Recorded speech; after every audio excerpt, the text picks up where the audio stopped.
3, 2, 1. En fútbol de primera nos acompaña en nuestros estudios el técnico de la selección mexicana, Juan Carlos Osorio. Juan Carlos, bienvenido. Es un placer tenerlo aquí en su casa. Buenas tardes. Primero que todo, un caluroso saludo a todos los latinos, especialmente a todos los mexicanos y bueno, muy agradecido por la invitación.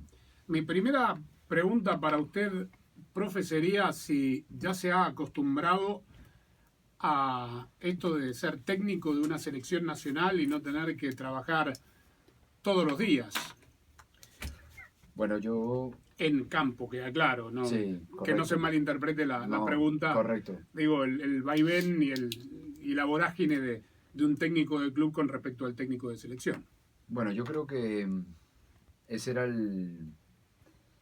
la pregunta que yo más y con más frecuencia me hice.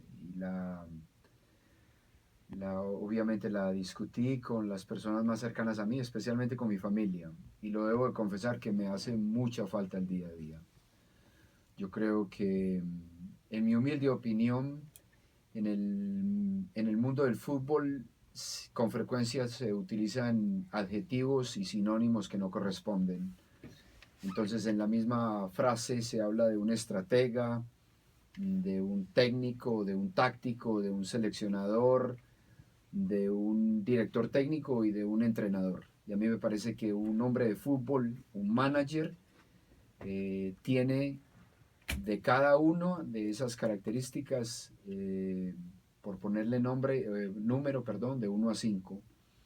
Entonces yo pienso que como estratega, caso concreto, hay estrategas defensivos, Simeone, Mourinho, que son ganadores. Hay estrategas ofensivos, Guardiola, Sampaoli, que son ofensivos. Tácticamente Simeone para tácticamente sustentar esa estrategia utiliza normalmente un 4-4-2. Mourinho utilizaba con frecuencia en sus orígenes un 4-3-1-2 para controlar el juego.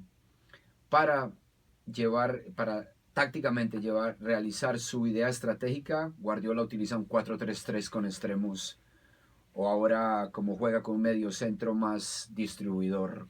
Sampaoli juega con volantes laterales, con defensa de 3 con frecuencia, pero juega con 2 delanteros bien abiertos y un falso 9 llegando en posición de 10 a 9. Ahora, como técnico, digamos que en cada partido es de ajustar los juegos, de mirar, de observar si estratégica y tácticamente se está realizando y hacer ya sea sustituciones nominales para mantener una idea de juego o estructurales para cambiar y ajustar el mismo. Ahora, seleccionador, yo creo que se puede seleccionar de acuerdo a esa estrategia, de acuerdo a esa táctica. Pero a mí, personalmente, y con un respeto profundo por toda la gente que trabaja en el fútbol, yo donde veo un vacío enorme en el mundo del juego es de entrenadores. Partiendo del hecho que el entrenamiento y el juego del fútbol se percibe, se identifica, decide y ejecuta a través de la memoria operativa, que es la misma que uno utiliza para conducir un carro o para jugar básquetbol, por ejemplo. Es muy diferente a la otra inteligencia. En la medida que uno no entienda y no entrene sobre situaciones reales de juego, no es un buen entrenador. Eso es mi percepción. Entonces, lo más difícil para mí fue cambiar ese rol de entrenador, que es lo que más feliz me hace a mí en la vida. Es lo que me apasiona, es el trabajo en campo, de trabajar ya sea para un comportamiento defensivo u ofensivo, o la combinación de los dos, y que se vea plasmado el día del juego, a pasar a ser un seleccionador, más de, como su pregunta original, más de pasar el tiempo viendo juegos, siguiéndole la trayectoria a los que están en Europa, viendo los partidos de las fechas, analizando partidos y tratando de seleccionar. Yo creo que es un cambio drástico. Entonces, lo estoy tratando de dar de la mejor manera y por eso estoy altamente agradecido con la federación, porque estoy convencido que como entrenador y entendiéndolo desde ese punto de vista, creo que soy muy, muy competente Ahora, como seleccionador, yo creo que estoy adquiriendo experiencia y estoy dando esos primeros pasos y seguramente que me voy a equivocar en el proceso, pero siempre de una manera genuina. ¿Y le ha obligado a cambiar su manera de trabajar esto de tener nada más que Muchísimo, 72 horas o muchísimo, acaso 4 días muchísimo. como máximo de cara a un partido para aplicar todo lo que usted se refiere al entrenador, al Osorio entrenador? Me parece las dos preguntas interesantísimas y muy, da para una reflexión muy profunda y es lo que a diario, ese es el challenge, el reto mayor para mí, porque creo que si antes pensaba que cada juego ameritaba una estrategia diferente, pensando que el rival defiende con su línea defensiva muy replegada o que el rival viene y aprieta, el primero como el Atlético de Madrid, el segundo como el Barcelona, por ejemplo, o como el Bayern Múnich, entonces la estrategia es diferente, la táctica es diferente, la estructura de juego es diferente y obviamente el entrenamiento tiene que ser diferente. Entonces ahora si tenía 5, 6, 7 sesiones para preparar un partido, ahora tengo 3 o tenemos 3. Pero lo que más, la reflexión que para mí más importante es que obviamente la base de la selección es un grupo de jugadores de élite que no necesitan 3 periodos o 4 periodos de 15 minutos para entender una idea, para vivenciar esa idea. Ahora con ese grupo, con 2 sesiones, yo creo que es suficiente. Entonces, reitero, mi mayor obstáculo y el mayor reto para mí es en la selección de jugadores. Aprovechando que Carlos está acá, por ejemplo, si vamos a jugar contra un equipo que repliega mucho, como El Salvador en el Azteca, yo me decido por un 9 con buen fútbol aéreo, un referente de área. O sea, no por Carlos. Pues seguramente sería él. O cambió el sistema, o cambiamos el sistema y jugamos con 2, como lo vieron en ese juego, y jugamos con Oribe y con Javier, porque pensábamos que Salvador se iba a replegar y nosotros necesitábamos 2 jugadores de banda, que inició, si recuerdan, Carlos Vela con perfil cambiado y Jesús Corona con perfil cambiado. 2 hombres de área, ya los mencioné, Oribe y Javier, y 2 volantes llegadores, Andrés y Héctor. Ahora, para el siguiente partido ya decidimos renunciar a un 9, jugar con 2 más, con un defensor central más, pensando que ellos jugaban con 2 delanteros, y nunca renunciar al juego ofensivo por bandas. Entonces, en esa manera, obviamente que tengo menos tiempo de trabajar, pero creo que por el nivel de los jugadores que tenemos la fortuna de trabajar con ellos, requiere de menos tiempo para entender una idea. Quiero detenerme un segundito, Carlos, Sam y Daniel, porque todos tienen muchas preguntas sobre este tema para no volver a él. Esto a mí, yo había escuchado esta explicación de por qué un equipo contra El Salvador, por qué un equipo contra Honduras, que me parece fantástico, a la luz de cómo salieron los partidos, le salieron bien. Con respecto a el hecho que usted es nuevo, que lleva poco tiempo de trabajo con el grupo, ¿cómo se consolida un equipo, digamos, más allá de muy buena explicación que dio de las rotaciones, de por qué se juega con un equipo y de una manera tal vez con uno con otro, cómo se solidifica el equipo que Osorio vislumbra, digamos, para su primera gran competencia más allá de la eliminatoria, Copa Confederaciones?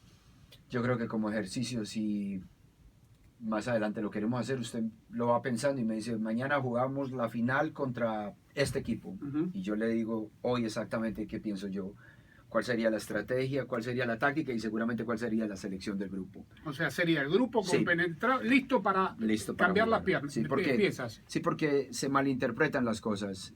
Por ejemplo, algún desprevenido puede pensar que no tengo confianza en el grupo. Y por el contrario, lo que tengo es mucha confianza en el grupo. En todos. En todos. De hecho, se trata de hablar entre hombres de fútbol y para personas de fútbol, que me imagino que son todos sus seguidores, abiertamente, y poco lo hago, pero al aceptar la invitación estoy dispuesto a todo. Nosotros nos reunimos un día 8, llegamos un día 8 domingo y empezamos a trabajar el día 9, y el día 10 yo recuerdo que, si me disculpan, sí, yo le mostré al grupo 2 hojas y le dije, en mi opinión, es el grupo que va a jugar contra Honduras, y empecé de atrás para adelante, contra Honduras, y me volví y dije, y este otro es el grupo que yo veo para jugar contra El Salvador. Eso no quiere decir que yo no tenga flexibilidad y que no cambie mi forma de ver. Pero yo, por ejemplo, para el segundo juego, le reitero, para el segundo juego contra Honduras, ya tenía decidido que iba a ser Alfredo Talavera por el fútbol aéreo de ellos. Ahora tenía dentro de ese equipo 8 muy buenos cabeceadores, pidiendo el juego aéreo de Maynor Figueroa, el otro central, el servicio que seguramente iban a tener un 9 de área, el servicio de Emilio Aguirre, etcétera, etcétera. Entendiendo que iba a jugar Emilio y que sus condiciones le permiten que en el Celtic, su club de origen, su club donde juega en Escocia, siempre va al último tercio. Ya pensábamos y lo tenía Raúl Jiménez Raya Jorgen Damm para iniciar con uno y rematar con el otro. ¿Por qué? Porque estratégicamente en cancha de Honduras, en una ciudad como San Pedro Sula, a las 3:30 de la tarde, no nos imaginábamos a Honduras replegándose. Iban a salir con todo, es México, hay que ganarles, siempre les hemos ganado, y obviamente planteamos estratégicamente para atacarlo por las bandas. O sea, son decisiones que ya se han tomado. Ahora, ¿cómo se gana uno la credibilidad, la confianza del grupo? Yo creo que es a través de resultados como esos. Porque obviamente, como usted y ustedes y todos los que están escuchando y todos los hombres de fútbol tienen una opinión, la cual yo respeto profundamente, porque todos tenemos derecho a esa opinión, la manera de uno generar confianza y credibilidad es a través de los resultados. Pero están en todos derechos de cuestionar, y los muchachos seguramente que se pensaban lo mismo. Bueno, ¿cómo así que en 4 días vamos a rotar o no? Para rematar eso le puedo decir algo. Yo tuve la fortuna de ir con Santiago a visitar en la gira que hicimos por Europa a todos los jugadores. Y cuando fuimos donde Rafael, yo recuerdo que yo le pregunté a Rafael, delante de Santiago, aquí presente: Rafael, yo solamente le tengo una pregunta, me refiero a Márquez. ¿Usted está dispuesto a hacer este viaje para jugar un solo partido de los dos? Y Rafael me contestó literalmente: sí, profe, y yo sé para cuál partido, para el segundo. Y le pregunté entonces: Rafael, usted que ha tenido toda la experiencia del mundo y que ha jugado en todas partes y ha ganado cosas extraordinarias y ha jugado con los mejores del mundo, ¿hay algún jugador que pueda jugar 4 partidos en 10 días al mismo nivel? La respuesta de él fue no. Y le dije: ¿y el de Marte? ¿Sabe quién es el de Marte, no? Sí, el que ganó el Balón de Oro. Aquel zurdito. Pero acá me voy a pelear con usted. Que hace de todo. Y me dijo: sí, pero con todo respeto, ya sabemos cómo juega él. Camina, trota, cambia de ritmo, hace un gol y después hace. Dígalo de otra manera. Es una excepción, es único. Ya. Los demás, porque aquí con frecuencia se habla, bueno, sí, pero es el problema que tienen todos los técnicos. No, correcto, pero la selección viene y juega 2 partidos en 4 días, pero no nos podemos olvidar que 4 días antes han jugado en su club y 4 días antes. Ahora, yo creo que cuando se organiza una selección, el nivel entre los jugadores no puede ser tan grande. Entonces, el puesto de volante central de Andrés, desafortunadamente, Eric Gutiérrez todavía está un poco lejos, pero ojalá que venga y le ponga presión y haya otro zurdo compitiendo con él. Yo veo a Héctor Herrera, al propio Miguel como interior derecho, como ha jugado algunas veces. Entonces a mí me da la sensación que para poder tener contra Honduras a las 3:30 había que tener por lo menos 5 jugadores frescos, y no sobre el tiempo decidir, sino de antemano darle la misma importancia a ese segundo como al primero, y tratar así de darle participación a todos para que los jugadores realmente digan: no, venga, acá somos 22, pero realmente, como el profe dice, todos jugamos, todos contribuimos. Y yo creo que como ustedes 4 hacen un programa de deporte, si usted no le diera participación a Carlos o a sus compañeros, llegará un momento en que dice: bueno, yo no participo acá, yo no hago falta acá. Es lo mismo en un grupo de fútbol. Todos quieren, todos quieren participar, contribuir y sentirse parte de un grupo. Hermosillo, la asistencia la dio el profe Osorio. Antes quiero que me diga sí o no, pero usted lo querría tener a ese que camina. Seguramente, y jugaría. O sea, no es una descripción despectiva. No, para nada, no, para nada. Es un fenómeno. Lo quisiera tener yo y todo el planeta, creo. Listo. Yo. ¿No? El pase Hermosillo. No. Bueno, me da mucho gusto saludarlo, profe, y es un placer. Pero nosotros estamos acostumbrados a idealizar jugadores o posiciones en nuestro país, ¿no? Lo que hizo usted en Honduras, que a mí me pareció muy interesante, el quitar al Gallito y meter dos más versátiles en medio campo, que era Herrera y Guardado, y Layún jugando por el lado derecho. Pero yo le hablaría un poquito más de la presión que ejercen los medios de comunicación por lo que vivimos anteriormente. Sacarle esa presión a los jugadores, ¿cómo le hace o qué es lo que hace para sacarlos de ahí y que puedan desenvolverse como lo están haciendo? Otra pregunta extraordinaria. Yo creo que, haciendo un paréntesis, lo mejor del fútbol es esto, hablar con gente de fútbol. Y si fuera no al aire sería mucho mejor porque podría uno decir otras cosas, pero la pregunta muy buena, ¿qué hago? Realmente es echarme toda esa presión a mí y quitársela, liberársela a los jugadores. No hay presión de nada, de aquí el peor de los resultados, el que va a salir soy yo, solamente entrenarnos bien, trabajar y comprometernos todos a tener dos corajes. Uno, el físico para competir, que a los mexicanos les sobra, valientes, guapos, atrevidos, y de siempre lo he visto así, desde los boxeadores hasta los clavadistas, y pasando por los jugadores de fútbol. Y dos, tener el coraje moral para tratar de jugar al fútbol, a lo que entrenamos. Entonces, contra un equipo que fue a meter, a presionar, a correr como Honduras, tratamos de jugar. Nos equivocamos y seguramente Hugo se equivocó en el inicio y la salida de juego, y después Reyes la corrigía, o Héctor nos dio más más fútbol desde atrás. Yo entiendo todo eso puede acontecer, pero el no tratar es lo único que yo le pido al grupo que no se puede hacer. Siempre hay que tratar de jugar y de ejecutar el plan que tenemos. Ahora, la presión siempre va a existir, pero cuando uno habla de gente de fútbol, como usted, por ejemplo, y entendió la razón por la cual no jugó de entrada el Gallito y por qué dos volantes centrales, yo creo que eso me da a mí me motiva más a seguir trabajando de esta manera, porque seguramente que como en algún momento lo hubo sobre el final, hay oportunidad para ese jugador, pero ya decidimos jugar con un solo medio centro, más de contención, como dicen ustedes, y jugar con dos interiores y renunciar a un delantero. Ahora, muy importante lo que usted dijo, lo de Honduras. La idea era, si ustedes recuerdan un partido de Bayern Múnich contra Porto en Champions League, Porto le había ganado 3-0 y nadie pensaba que podían revertir la llave. Guardiola pone a Lam, pone a Lam de extremo derecho para fijar la marca de Martins, y pone a Müller siempre atacando el vértice de las 18, acompañando al centro atacante. Eso fue lo que tratamos de hacer, con Raúl jugando de extremo derecho, y cada vez que tuviéramos la pelota jugar hacia adentro para acompañar a Javier, y que Miguel pasara por banda derecha. Como ya dije anteriormente, Emilio no es tanto para defender, es más para atacar. Me refiero a Emilio Izaguirre.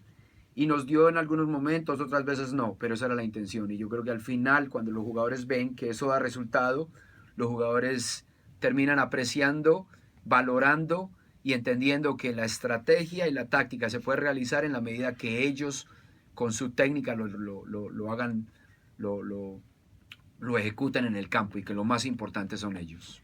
Profe, hablando del primer compromiso internacional que tiene la selección, que es contra Senegal el próximo mes de febrero, que no es fecha FIFA, en esa tendencia, la búsqueda de la convocatoria será seguir observando a los jugadores consolidados que usted ha tenido en esta primera convocatoria de los partidos de eliminatoria, observar a otros elementos dentro de la propia observación que ha tenido a lo largo de de las primeras jornadas, o que tenga en las primeras jornadas del torneo mexicano, y en base a eso, digamos, cuál es la búsqueda de los jugadores del ámbito local que serán para el partido contra Senegal. Concatenadamente a esta pregunta sobre el tema de la cantidad de jugadores arrancado el campeonato, y eso no es problema suyo, sino es de la liga, de la cuestión reglamentaria, de la cantidad de jugadores naturalizados que hoy están jugando en el fútbol mexicano, y que obviamente, no sé si preocuparle, pero por lo menos ocuparle en términos de poder armar una selección del ámbito local estrictamente. Bueno, voy a tratar de responderle desde el inicio de su pregunta. La primera, a los jugadores del grupo base, a los jugadores consolidados, no los pensamos convocar. Pensamos que es una oportunidad para darles un merecido descanso, si se puede hablar de esa manera, y evitarles no solamente el juego, sino el trajín, el viaje, etcétera, etcétera. Entonces eso me lleva a la segunda, es concentrarnos en la Liga Mexicana, en los jugadores que actúan ahora en el fútbol mexicano. Y dentro de ese grupo los jóvenes. Entonces hemos seguido muy de cerca la carrera de Irving Lozano, de Eric Gutiérrez, de Pizarro y de muchos otros. Entonces yo creo que esta va a ser la oportunidad para acercarnos con esos jugadores y conocerlos más, no solamente en sus posiciones naturales, sino como, y siendo coherente con mi primera respuesta, utilizamos el entrenamiento para entrenar situaciones reales de juego, de pronto en otra posición donde nosotros, por el perfil del jugador, creemos que pueda jugar, ¿no? Y tercero, yo creo que, cuarto, perdón, lo de los naturalizados y los extranjeros, me parece que es una pregunta que da para una conversación muy larga. Yo creo que desde el punto de vista, como dije esta tarde en una conferencia de prensa, desde el punto de vista humano, yo soy el menos indicado, es una política del país de darle bienvenida a todos los extranjeros, y yo creo que yo soy extranjero, y como en algún momento vine a Estados Unidos como inmigrante latino, buscarme una posibilidad de estudiar, de prepararme, de trabajar construcción en la calle, ahora está la posibilidad de ser seleccionador y los jugadores de ser jugadores. Entonces yo creo que no me corresponde entrar a debatir ese tema. En el aspecto futbolístico sí, yo pienso que las puertas de la selección están abiertas a todos los que son elegibles. Ahora, que yo personalmente, me imagino que ese es uno de los propósitos de su pregunta, esté a favor o en contra de tantos, yo creo que hay un ejemplo muy palpable y es la selección Inglaterra de fútbol. Así eso apuntaba la pregunta, más que estar de acuerdo o no Sí, con el tema. la selección inglesa, yo tuve la fortuna de trabajar en el Manchester City de 2001 al 2006 y fueron los inicios de la globalización del fútbol. Y desde ya el Guardian y los de renombre, los que escribían sobre el futuro, pronosticaban de pronto ese final negativo para la selección nacional. Y es una cuestión de números. Si en un equipo de fútbol juegan 11 nativos y hay 5 equipos de fútbol y el seleccionador viene a escoger entre 55, es diferente a si cada equipo tiene 5 extranjeros. Entonces ese mismo seleccionador viene a escoger entre 5 por 5, 25, entre 25 jugadores. Obviamente que hay 25 de diferencia para escoger.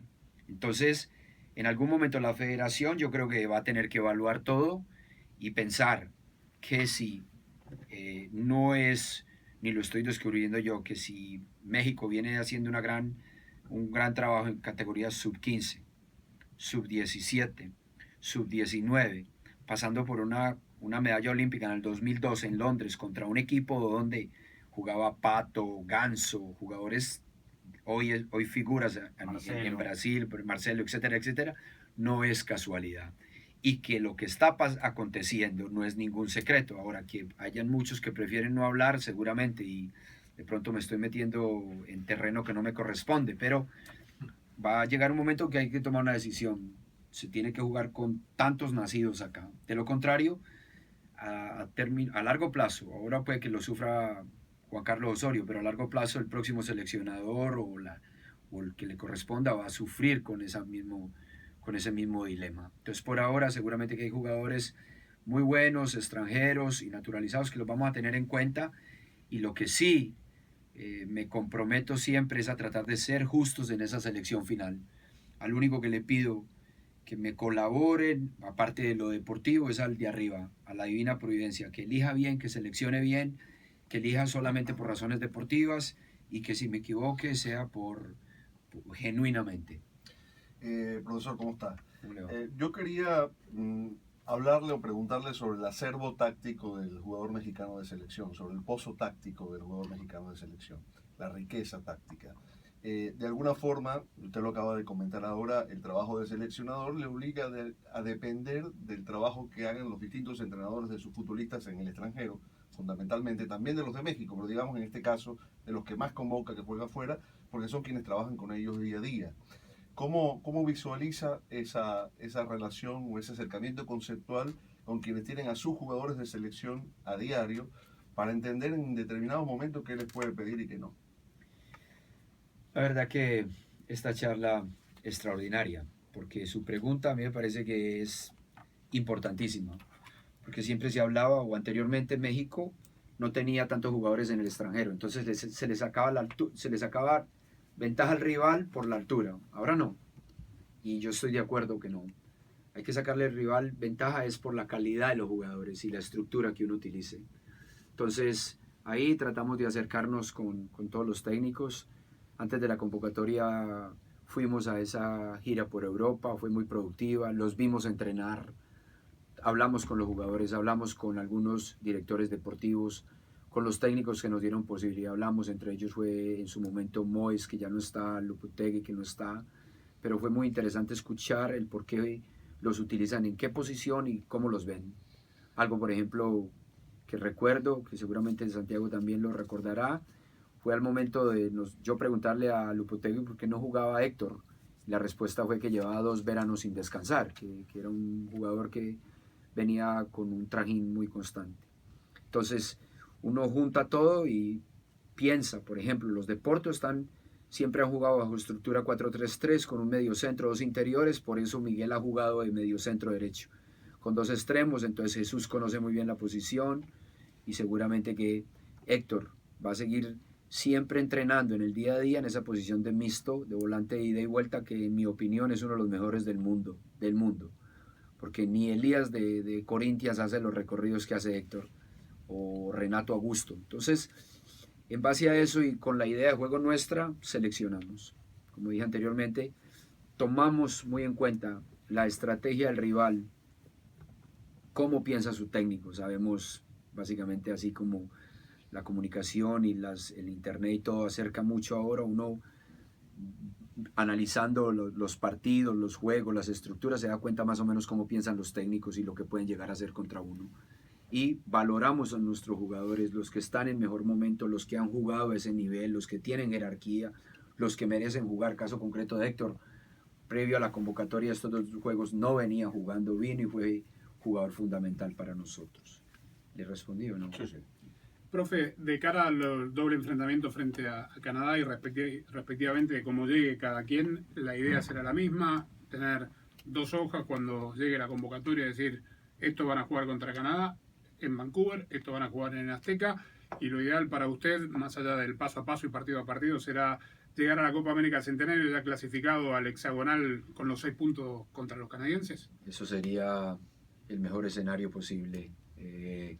Al interior, esa es la ilusión y el plan nuestro, de tener 2 equipos muy competitivos, seguramente allá en Vancouver, y el problema mayúsculo que yo le veo en la cancha artificial, no nos gusta, no es un secreto. Benito Floro, un hombre de fútbol, dirigió al Real Madrid en algún momento, un hombre muy conocedor, seguramente que va a analizar lo nuestro. Ellos son un equipo fuerte en el fútbol aéreo. De Jong, un buen lateral, seguramente que vamos a tener eso en cuenta. Lloyd, delantero de área, trombador, fuerte. Entonces a mí me parece que seguramente sobre esos 2 juegos se van a decidir gran parte de tanto el futuro de ellos como el de nosotros. Y de lograr buenos resultados, yo creo que la Copa América va a ser el reto siguiente más grande que podamos tener. Le agradecemos mucho por su visita aquí a los estudios de fútbol de primera y esperamos volver a verlo para seguir hablando de fútbol, porque de veras que es fascinante. Uno se puede pasar mucho tiempo con usted hablando de fútbol. Sí. ¿Cuántos partidos ve por semana? Más o menos, no de ver, de analizar. Porque a veces uno ve un partido y uno Sí, está relajado. Durmiéndose. relajado, Sí, sí, sí, acostado. sí. Un papelito. De eso veo. ¿Cuántos analizan? de eso, analizado, sentado en una butaca de madera, no cómoda, Tomando para no nota. quedarse dormido, tomando café y analizando por ahí 10, 12 partidos. ¿Y cuántos ve relajado? Por ahí 20. Yo creo que es la pasión, es la vida, es lo que nos gusta.